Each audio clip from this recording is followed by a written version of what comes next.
চল আয় বলছি, আয়। স্যার আপনি বিশ্বাস করুন আমি কিচ্ছু করিনি, আমাকে দয়া করে ছাড়ুন। একটা কথাও বলবি না, আয় আমার সাথে, আয়। মা, এটা তো আমার মা। এত বছর পর মায়ের এই করুণ অবস্থা। ম্যাডাম ম্যাডাম আমি সত্যি বলছি, আমি চুরি করিনি, আপনি বিশ্বাস করুন। চুপ, একদম চুপ। ম্যাডাম, হ্যাঁ হ্যাঁ, বলুন কি সমস্যা? ম্যাডাম, এই যে মহিলা ওই রোডের পাশে যে দোকানটা আছে না, ওই দোকানে কাজ করে। আর আজকে সেই দোকানের ক্যাশ বাক্স থেকে টাকা চুরি করে পালাতে গিয়ে ধরা পড়েছে। আচ্ছা ঠিক আছে, আপনি বাইরে যান, আমি দেখছি। ঠিক আছে ম্যাডাম। হ্যাঁ, কি হয়েছে বলুন তো? ম্যাডাম আমি চুরি করিনি, ওই লোকটা আমাকে ফাঁসানোর চেষ্টা করছে। ও আসলে ওর নিজের কোনো আত্মীয়কে কাজে ঢোকাবে, তাই জন্য আমাকে তাড়িয়ে দেওয়ার ফোন দিয়ে এঁটেছে।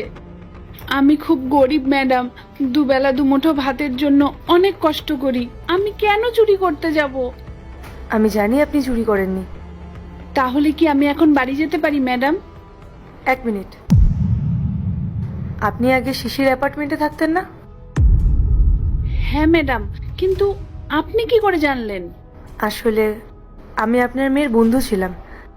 আপনার মেয়ের নাম পায়েল না? হ্যাঁ ম্যাডাম। কিন্তু আমার একটা কথা মাথায় ঢুকছে না, আপনার স্বামী তো সরকারি স্কুলের শিক্ষক ছিলেন, আর আপনাদের সংসারও তো ভালোই কাটছিল। আপনার একটা বড় ছেলে ছিল না? সে তো পড়াশোনা বেশ ভালো ছিল, ভালো চাকরিও পেয়েছিল। তাহলে আজ আপনার এই অবস্থা হলো কেন?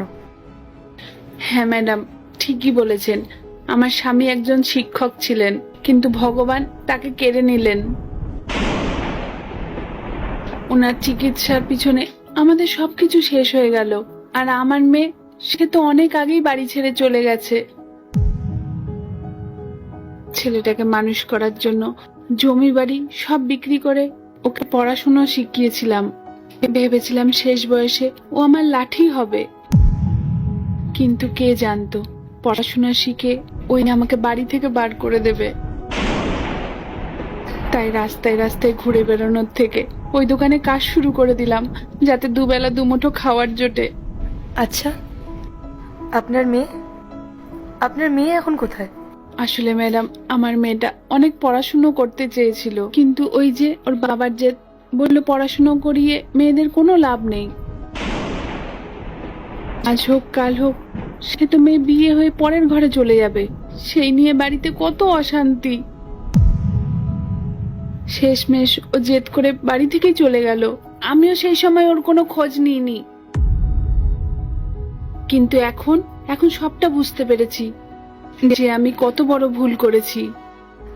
বুঝলাম, আপনার সাথে যা যা হয়েছে সেগুলো অনেক বড় অন্যায় হয়েছে, কিন্তু আপনি আপনার মেয়ের কাছে যাননি কেন? আপনার এই বিপদের দিনে আপনি তো আপনার মেয়ের কাছে যেতে পারতেন। ওকে মুখ আমি কি করে দেখাবো ম্যাম? আমি যে ওর সাথে অনেক বড় অন্যায় করেছি। আর তাছাড়াও আমি তো জানিও না ও এখন কোথায় আছে, কি করছে, কিভাবে আছে। জানেন ম্যাডাম, আজ খুব আফসোস হয়, সেদিন ছেলের পিছনে অতগুলো টাকা নষ্ট না করে যদি মেয়েটাকে পড়াতাম, রাস্তায় ধুলোয় পড়ে থাকতে হতো না, শেষ জীবনটা অনেক শান্তিতে কাটতো। আচ্ছা, আমি যদি আপনার মেয়ের সাথে আপনার দেখা করিয়ে দিই তাহলে? সত্যি বলছেন ম্যাডাম? আপনি আমার মেয়ের সাথে দেখা করিয়ে দেবেন? আপনি কি জানেন ও কোথায় আছে? ও কি ভালো আছে? জানি। আপনি একটু ধৈর্য ধরে দাঁড়ান, আমি আপনার মেয়েকে এখানেই ডাকছি। আপনার মেয়ের সাথে দেখা করার জন্য অন্য কোথাও যাওয়ার প্রয়োজন নেই, আপনার মেয়ে এখানেই আসবে।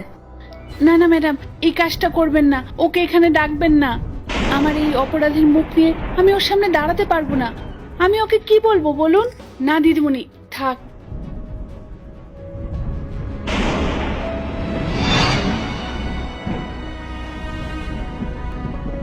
তুমি ভুল ভাবছো মা, কোনো সন্তানই খুব বেশি দিন তার বাবা মায়ের উপর রাগ করে থাকতে পারে না। অভিমান করে দূরে থাকা যায়, ঘৃণা করা যায় না। মা রে, তুই শেষ পর্যন্ত পুলিশ অফিসার হতে পেরেছিস। জানিস মা, তোকে আজ এই পোশাকে দেখে আমার বুকটা গর্বে ভরে গেল। তোর যে স্বপ্নটা একদিন আমি শেষ করে দিয়েছিলাম, আর সেই স্বপ্নটাই তোকে অনেক বড় করে দিয়েছে। কিন্তু মারে, তুই কি আমাকে কোনোদিনও ক্ষমা করতে পারবি? আমি যে তোর সাথে অনেক অন্যায় করেছি রে মা, তোকে বাড়ি থেকে বের হয়ে যেতে বাধ্য করেছি। মা, তুমি এসব কি বলছো? যা হয়েছে সেগুলো সব ভুলে যাও। তুমি ওসব নিয়ে আর চিন্তা করো না। তুমি তো আমার মা, আমি কি তোমার উপর খুব বেশি দিন রাগ করে থাকতে পারি? কিন্তু মা, একটা কথা বলো তো, তোমার আজ এই অবস্থা হয়েছে কেন? তুমি তো একবার আমাকে খুঁজে সবটা জানাতে পারতে মা, তাহলে তো আর তোমাকে এই বৃদ্ধ বয়সে কষ্টে দিন কাটাতে হতো না। আর আমার কপালটা দেখো, আমার বাবা যে আর এই পৃথিবীতে নেই সেটাও নাকি আমি জানতাম না। আমি আমার বাবার শেষ মুখটাও দেখতে পারিনি। আজ আমি তোমার কাছ থেকে সব জানতে পারছি। মা, তুমি আর এসব পুরনো কথা ভেবে কষ্ট পাবে না, আমি আছি তো। দাদা তোমার সাথে যা করেছে তার শাস্তি আমি ওকে ঠিক দেব।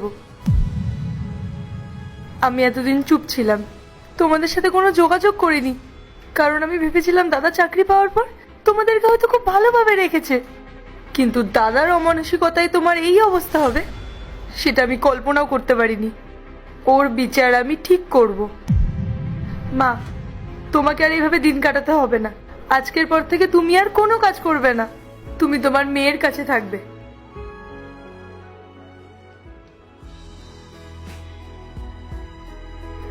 চলো মা।